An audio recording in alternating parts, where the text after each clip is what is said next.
little bit of your background in the tourism industry.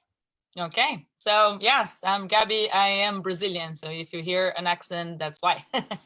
So I grew up there. I did my whole life until I was like 30, and I moved here to the US. So it's been, I was like 35, 36 when I moved here. So yeah, I'm graduated in ecology. So I always loved nature growing up. Grew up in São Paulo State in Brazil, did a lot of hikes in a local forest. Founded a small NGO when I was like 12 years old or something with a group of friends. And I always loved to take people to nature. And so then it was a natural thing to do ecology as a graduation. And I did it my first year in Rio Claro, Unesp University. And then I quit for 2 years to do an internship in Cayman Lodge, which is in the Pantanal. And that was like, I was 19 years old, and that was back in the day where internet wasn't so common. So I was literally isolated for like 2 years. No phone, no internet. By the end, there was internet, but as like the dial super slow and didn't work very well. So it was a great experience. But I lived immersed in nature for 2 years, learned a lot about the local culture with the local cowboys. And it was, that changed my life forever. That's how I started with tourism. So after I came back to the university, finished it, and then would come on vacation to work as a freelance guide. And there we did like hiking, a lot of safaris, canoe, like everything in nature. And Pantanal is an amazing ecosystem. If you don't know, you should go visit. So I did a lot of back and forth until I graduated. Then I worked in Lotus in a rafting company. So I never left tourism. And I moved along Brazil, my way of learning about different ecosystems and working different type of companies. So I worked in eco lodges. So I moved around a lot and got to know my country a little bit and learned a lot about tourism. So yeah, never stopped. So it's been more than 20 years. I'm 38 years old now. So I was 19 when I started. So it's been a while. And so now I'm the Latin American and Caribbean director for the Adventure Travel Trade Association, which is a global organization that really, our mission is really to help this niche of tourism to develop anything nature and culture related. So we define adventure as having at least 2 of 3 elements, activity, nature, and culture. So most of it is soft. Most of the activities are like bike and hike and literally getting small groups and going to really experience some destination or some culture. So our mission is really to help this niche grow because we truly believe in it. We really have made some economical impact studies where it showed that, with adventure travel, 65 to 67% of the revenue brought by the tourists stays in the destination, while the mass, more traditional tourism, only 10, 11% stays. So we really believe that this is a great type of tourism. And for that, we do like research, education, we put on events for the industry, for the whole globe. So it's more than 100 countries representing the TTA. And I'm the Latin American, the Caribbean. So I have the fun, party, good music region. Yes. That's one of my very favorite places to travel as well. So I understand that love. I love what you were saying about the amount of revenue that stays in the country and in the destination when you travel this way. For me, that's really important. When I launched Lotus Sojourns, that is one of the values that I really wanted to use tourism as an avenue to invest in the areas that I'm traveling to. Can you speak a little bit more for people who maybe aren't familiar with how their money is, how it is utilized in the economy in a more mass tourism sense versus in this more responsible model?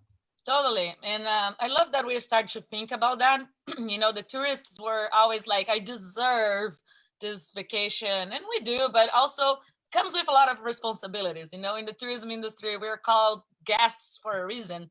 You are a guest, when you visit a destination, when you go through a village, and we need to think about what our impact is and hopefully make our impact positive by really taking care and leaving more than we took, right, when we visited. Because there is impact, like when we visit, we use more water, we dump trash, you know, there's all these things. And then over terms is a whole other thing where we change the dynamics of how a small village can feel.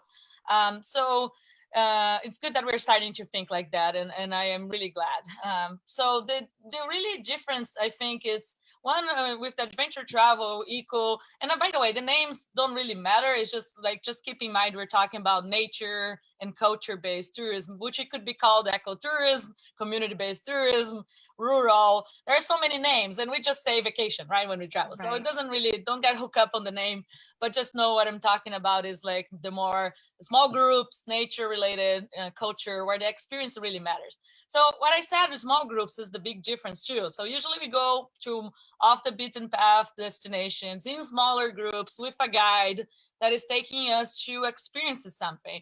That's a big difference from the big buses, the big cruise ships, the big groups, you know, where you just like in a hurry and you take a picture and you leave.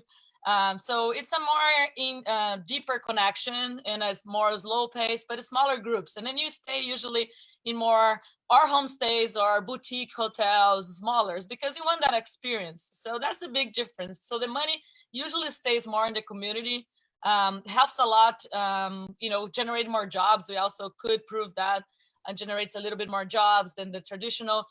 Because of that, you're like having a cooking class in the village, you're helping like the community there. You then are having like, or a handcraft class, and then you're buying, you know, the handcraft, or you're visiting a coffee production, whatever. So the money usually stays more in the destination instead of leaving your country and going to big corporations abroad, and that sometimes don't even pay taxes in your country, all that. So it's because you usually work with local guides, smaller boutique companies, the money usually stays more, and you go to places and buy local food, local stuff. So that's pretty much the basic.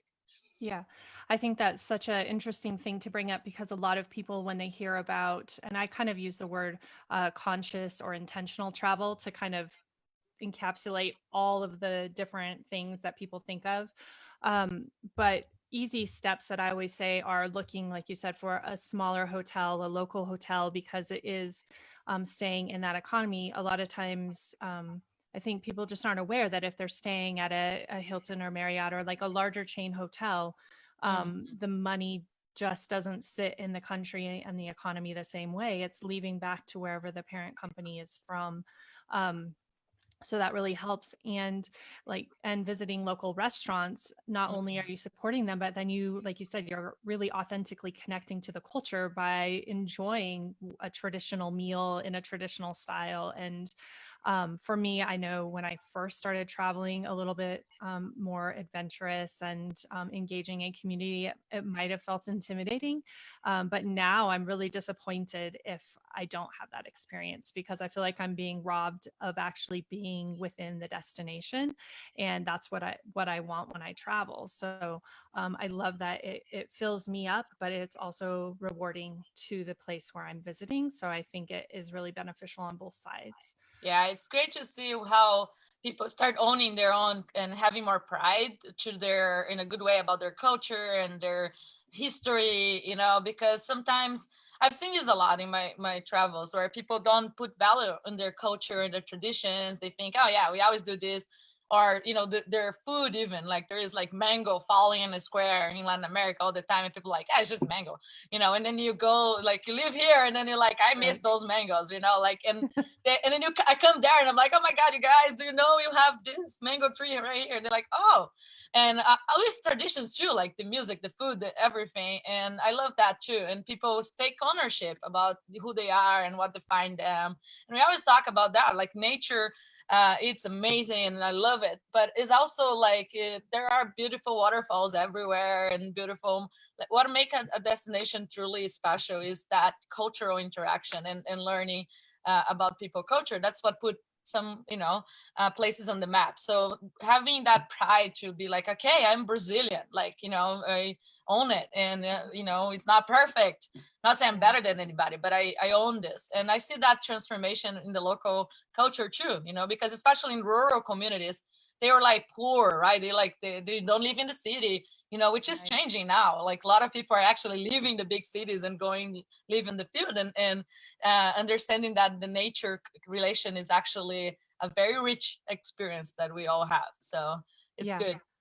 I can really relate to that. When I started out, one of my first jobs in the tourism industry, I was working for a tour operator that did small adventure cruises and some land package tours, and all very, very small. They went to all these amazing places like Galapagos and South America and Central America, all these places. And they said, we really want you to go and help guide this trip. It's, your time, you get your reward. And I grew up in Montana, and they said, the trip you get to guide is the Montana rail trip. And I was like, oh, you've got to be kidding me. Like all these places in the world that I could go, and I'm just going home. But for me, the minute I joined my group at the airport in my least favorite town, I began to see it through their eyes and get excited about my state and where I grew up, the way that they were seeing it. And then when we took them through like Yellowstone and Glacier, and they just were in awe. And I just realized I had grown up in one of the most beautiful places on the planet, but I just didn't see it because it was my home. And so that honor and that pride that you're talking about, I really understand that, because from that moment on, my mind had shifted from always wanting to leave to now I always want to return home. That interesting. Yeah. I've seen that a lot. I think that's really valuable too, to let people be invested in who they are and where they come from, and know that it's really important. And there's always a different perspective when you're in it, but it helps you to see it through somebody else's eyes too. Totally agree. Let's see. So I was also wanting to talk a little bit about, obviously the state of tourism and travel right now is very unique in trying to project forward and what travel looks like now and what it might look like in the future. And I know you and I talked a little bit about this before, but how do you see what is happening now affecting what we're going to see in the future and what travelers might be looking for in the future?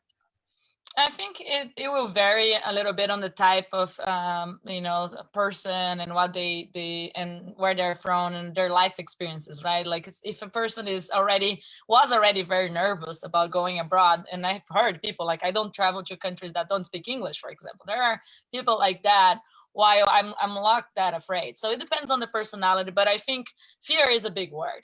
People will be very fearful going forward, and for that, I think the tourism industry really needs to reinsure the trust. And then, of course, health protocols and hygiene protocols will be a big thing everywhere, and probably will change. And I hope they don't make our lives at the airports way more miserable than already is, but like we can expect that too. Like it's gonna be a little complicated, and we're gonna have to adjust, right? We're still in the midst of it. We don't know exactly, some days even things are changing, right? As we go. But I think trust will be important. So I think for the tourism industry, we need to you really explain what you're doing as a company. Even if you're like from a guide to like a hotel owner, like you're gonna have to bring back that confidence. And I think the adventure travel and nature-based activities are good, because usually, like I said, we go to remote areas and in smaller groups. And that's way more attractive than sitting in a bus with 40 other people, strangers that you don't know. Instead, you go with your family group or a close group of friends and do a tour, then you go on a bike ride and you have distance. And it's all, I think we have an advantage on that, I hope, on that front. But I think, trust will be important. Like we've been seeing and listening to people, the first type of tourism that we'll probably go back is your backyard, is the domestic near you, like road trips are going to be a big thing. And then regional, people are going to start. So hopefully they will start putting more loving their own hometown, like we are just talking about, and just discovering that those little treasures around that they, you know, took for granted, and then going regionally until we feel comfortable enough to get on a long flight to go to a country. So it's going to take a while, and we're going to have to buckle up a little bit on that. But I think we, as an industry, we have been through a lot. Like the tourism industry goes through, you know, countries like go through earthquakes, and the Caribbean is a great example from my region about like resilience, right? Like hurricanes go through, destroy the whole thing, and then. But I think we can adapt and grow and learn. And hopefully this big pause will help us learn that we have one planet and that we all live on it, that the borders are relative, right? Like it just, there is no line when you cross, you know, the border. We're all just together. So I hope the tourism industry will teach us. I hope we would claim more free time with our families and friends, which will claim that leisure, like that, you know, just we were running too much. So I think for one side, we've all learned that we should slow down a bit and enjoy more. So local trips, discover your treasures around you, and share with your family and friends, and think about the impact you're bringing too. So I think people will be more conscious too, I hope, you know, thinking the impact on the climate, the impact you're doing, because the word, as I said, is only one. Yeah, I think that is really, that feels true to me. And I also hope that that's the reality. And I was just thinking, you know, for myself, when I look at where I might travel, because of course I'm already dreaming about where I can go next, because it's very hard for me to not be planning a trip. But I feel like I kind of am doing a cost benefit an assessment in my head, like what is the richness and the reward that I'm going to get personally, and what is my interaction with the destination going to create and allow for wherever I'm going, or how might it be a detriment to where I'm going. So just being even more intentional about that balance and really thinking about it. So I hope and aspire that these kind of conversations will create awareness about that and allow for that to happen. And that, as you were saying, people are kind of noticing how they need to slow down, be connected with their family, that people will be seeking kind of more mindful, intentional, rich, and rewarding travel experiences. And again, for me and for you and for many that we work with, I think that allows us to have this unique opportunity, because that's how we were already thinking, and that's how we show up in the world, and how we want to showcase the world is in that very intentional and connected way. So I really look forward to that being a bigger part of the tourism economy as it comes back. Yeah, use the word that I think we should totally think and use consciously. Intention. I think the tourism industry, you will have to have intention. Otherwise, we'll come back to the same thing. Like people will be like, cheap flights, let's jump on it. And crowds, like we see some pictures already from China where people are already crowding up in spaces. And so it's going to have to be intentional too. I don't think we can just say, oh, you're going to be so much better now. And but I think one thing that I notice in my region, especially, sometimes the governments don't put a lot of value in tourism as an economy, you know, that brings actually revenue. And now, hopefully, they put value. Usually, there is a lot of like politicians that put the guy that put money in their campaign as the tourism minister that never worked in tourism, and it's just like a political thing. The minister of tourism, many countries in Latin America, which is sad. So I hope now they're like, okay, this is an important economy. And our policies, because now like it affects so much the economy for unemployment, for, you know, like that the government has such an important role. And I really beg that the government start thinking about managing their destinations better, you know, and then choosing what type of tourism they want, tourists they want. Because a lot of the countries, especially in my region, they talk about, oh, numbers of visitors we have, you know, but what money is staying on the destination? They don't talk about that, or the impact that actually that causes. They're visiting islands that has no sewer system. So I love the word intention that you use, and I hope that we start building our products and the governments and get engaged and get together. I think it's going to be very important for the tourism industry to get in associations. I think the guides, for example, is very clear how the guides are suffering, because a lot of them are freelancers. They have no job security. When all this happened, they're on their own. So they have to unite and work with the government. You know, in my region also, there is this, we are so tired of corruption and governments that don't do good things, that we're like, I don't want to know anything about the government, but there is no way we can live without, you know, having to be involved and get organized and hopefully start doing good, better change. But intention is a good word, and I hope we have that in our hearts. From the traveler, what's your intention when you go, to governments, to tour operators, to guides, and everybody in the chain, you know? Yeah. Yeah, I feel like that will be really important. And I can think about times when I have traveled. My family spends a lot of time in Belize and in really small villages. And I remember at one point when they were talking about bringing in the cruise industry to a different area of the country, and how divided people were about, you know, how excited they were about the opportunity for income, and then people who had experienced it firsthand being really hesitant because they understood the level of burden to this, you know, the systems. Like you were saying, they didn't have the water for it, the electricity, the sewage, to be able to manage that influx of people.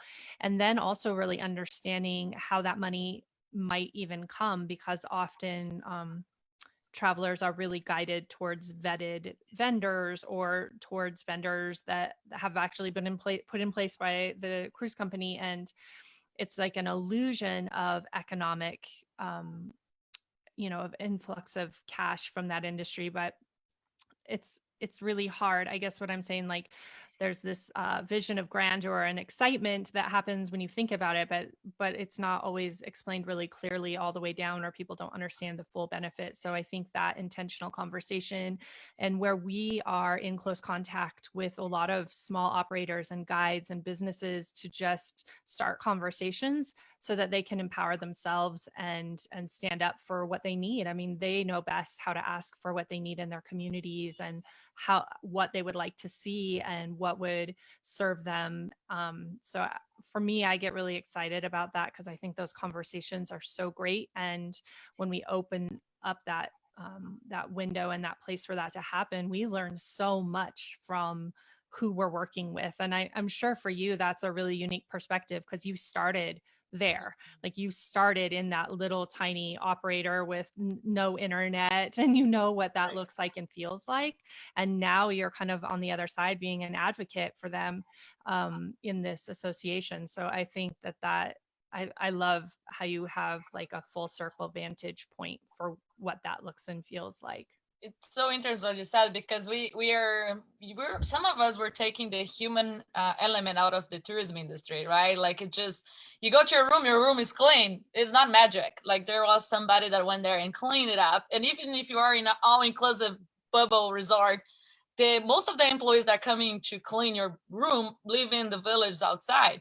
And now with like the COVID, like, you're like really thinking, okay, but like, I can't only think about that. Like, I know that they're going back and forth. So it is a service industry. It's made by people. And, you know, like, we need to care and respect for everybody that is part of this beautiful chain. Like, we serve, and we do that with smiles and love and care.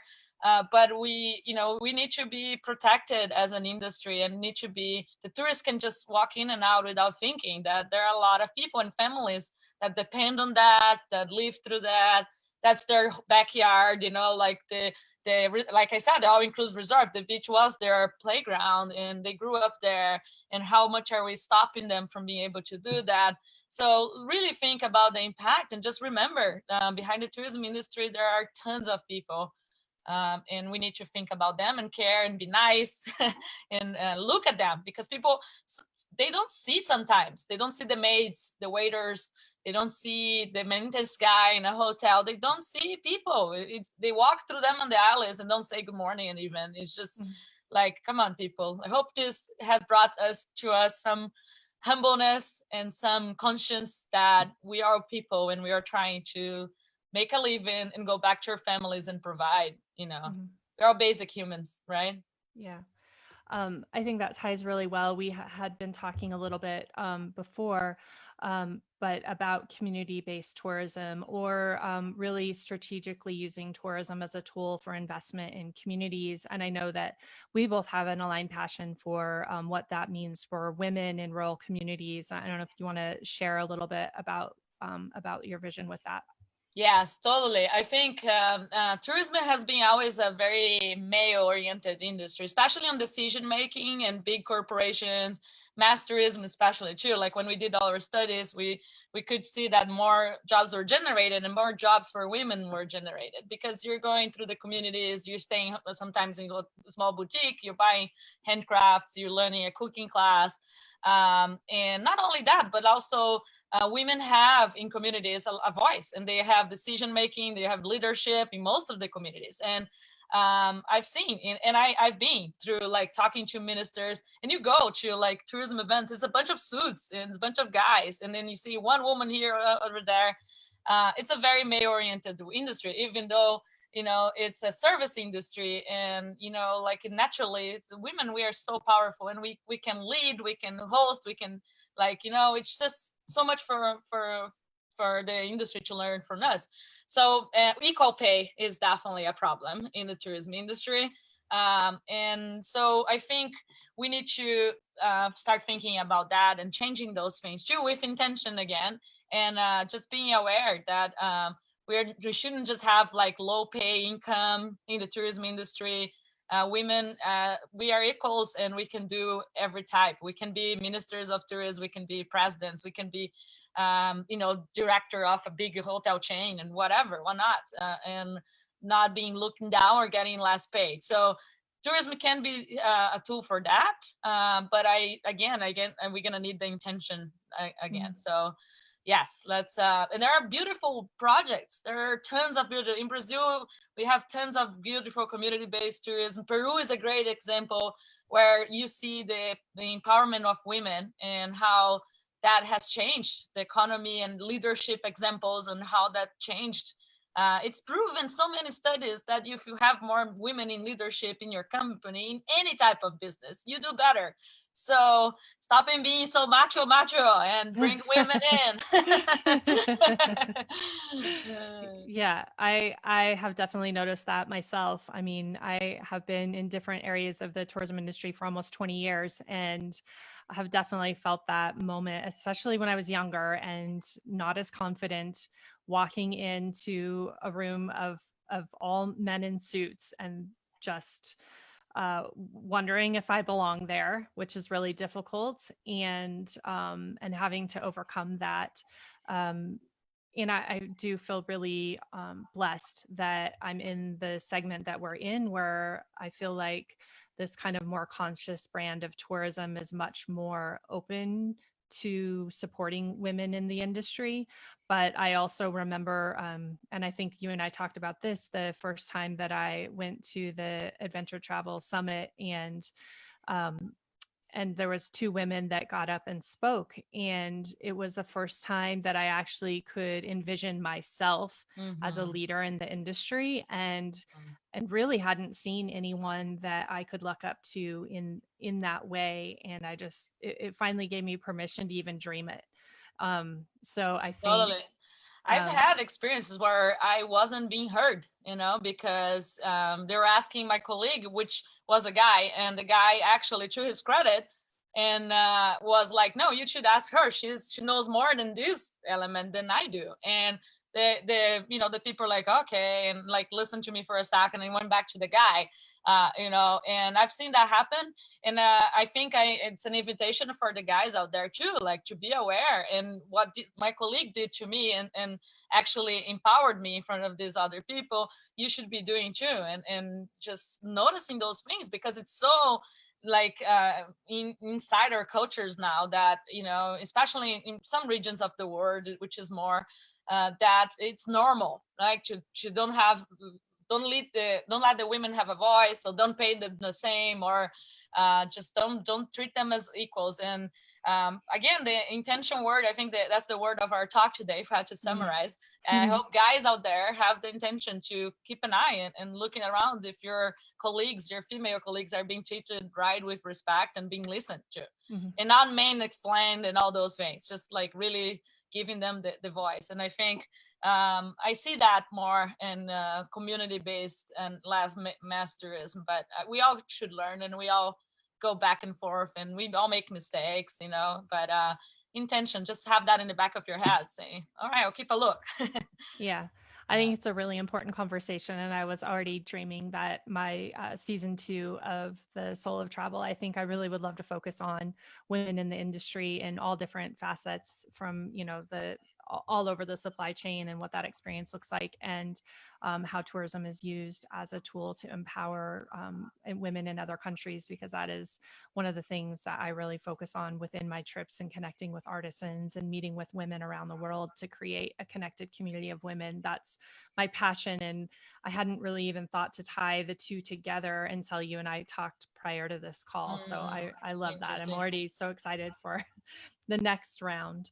Yeah, I really felt it too, because I'm married to an industry leader myself. And, and that was, I had to kind of reprove myself too, that I have my value, and I think I've done it. But I felt from in the beginning, especially, I'm not just the wife, I actually have a role, and working together can be complicated. I don't want to be defined at somebody else's wife. Like, I'm Gabi Stowell, I have my whole career, I have tons of experience, and I don't want to be because sometimes that happens too. Like, okay, you're wife of so and so, and people stop listening to you and just put you in that category. So sometimes I just say, I don't.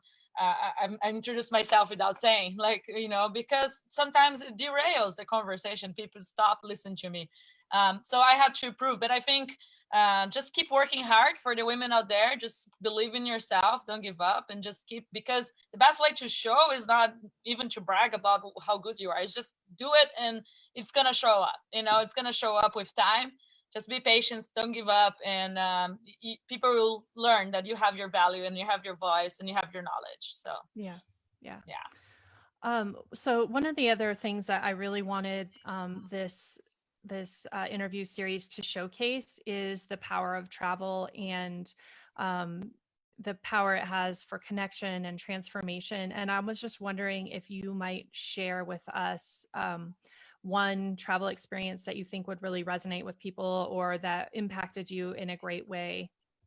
I have so many, we can be talking here for hours, but I'm gonna tell one that really was I think one of my favorite trips, and one of that really taught me so much. It's my trips to Kosovo and the Balkans, and we did a bike ride through the rural communities, and I would forget where I was, because it was very similar to rural Brazil where I grew up. It's the same thing: farmers, family, people cooking, and so sometimes I would even forget what I was riding my bike, trying to catch my breath out of shape.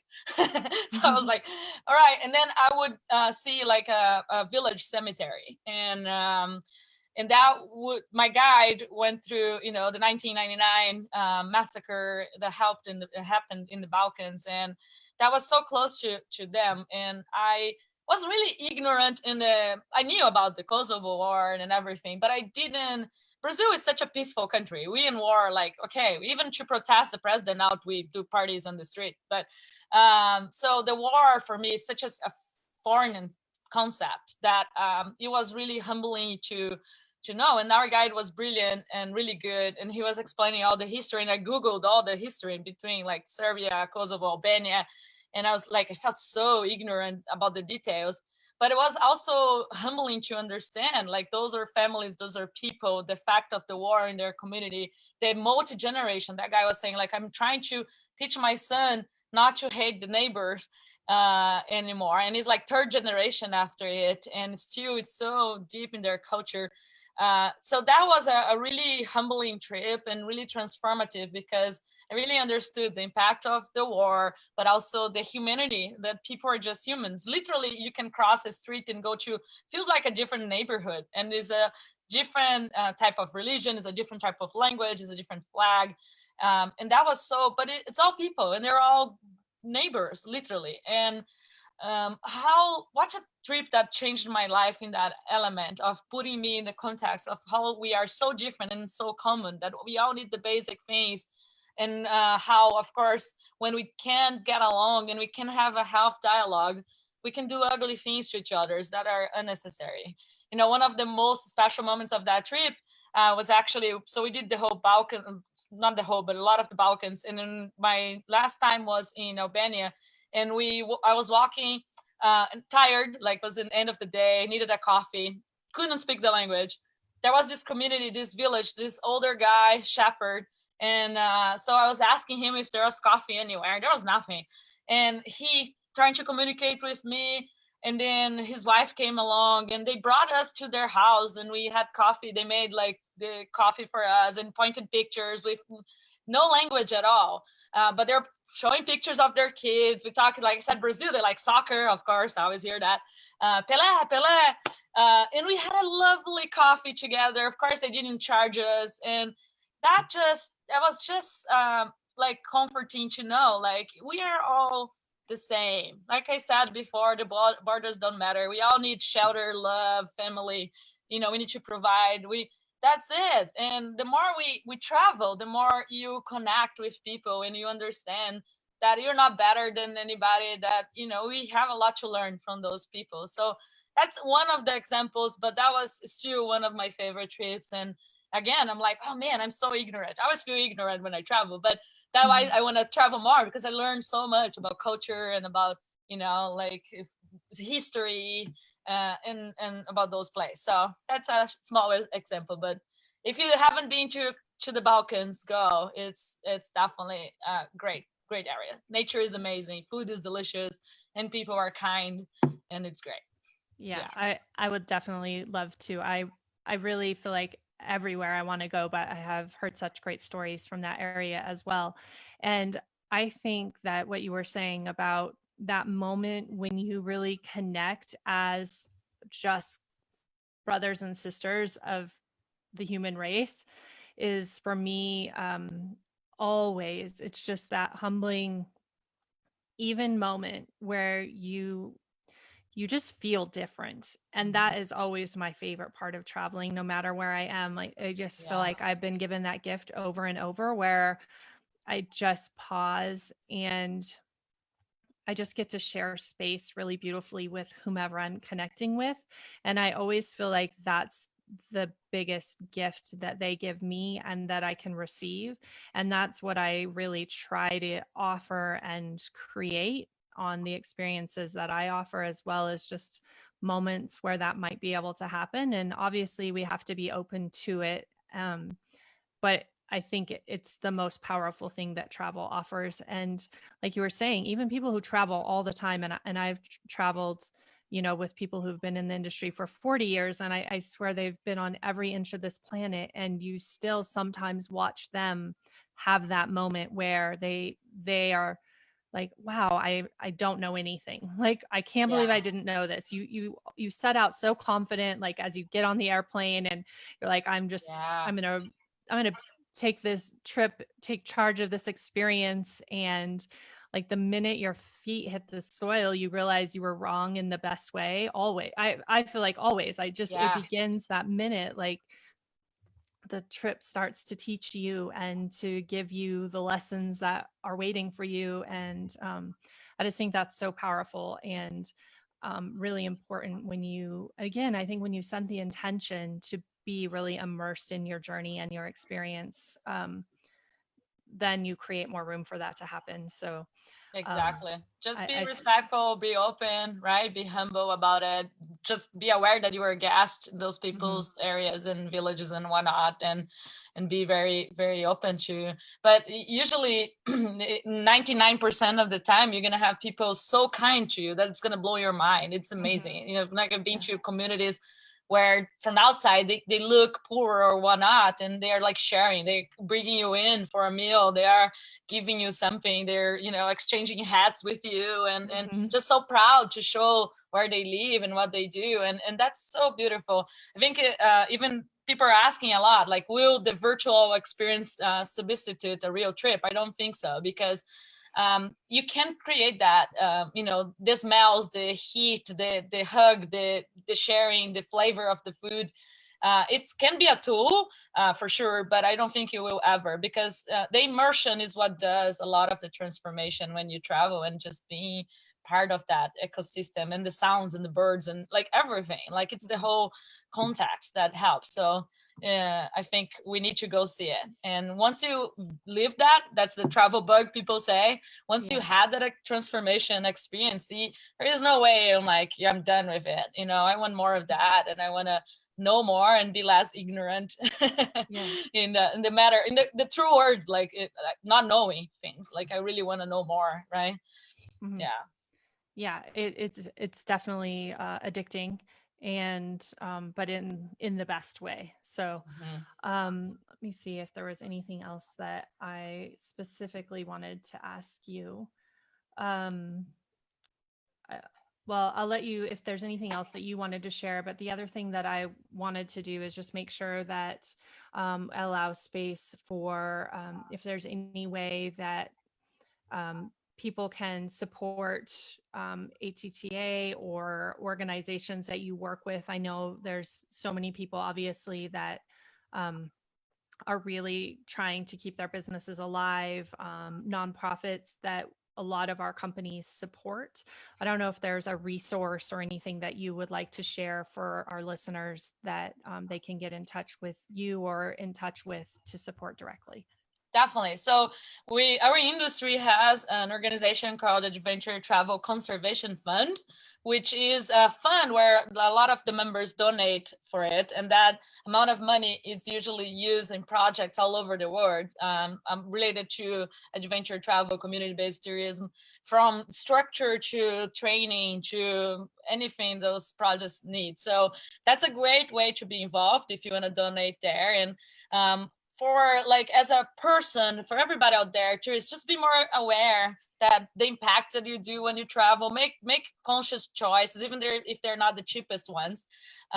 Make the conscious choice of your travel, your purchases, what you do, and also be respectful. You can help by still not canceling and asking for a refund. We are struggling right now, as more companies are struggling. So if you can postpone, if you can buy a gift certificate for somebody at some point, if you haven't been affected by, like us in the tourism industry, and your industry is doing fine, considering supporting like guides. That's a big one. There are a lot of small companies doing Go crowdfund. Look back in the companies you've traveled and go see how they're doing. They probably have GoFundMe. They have probably asking, for you to non-cancel. Go back and think about those people, those amazing trips you have, and see how you can help with those small projects. There are many out there right now.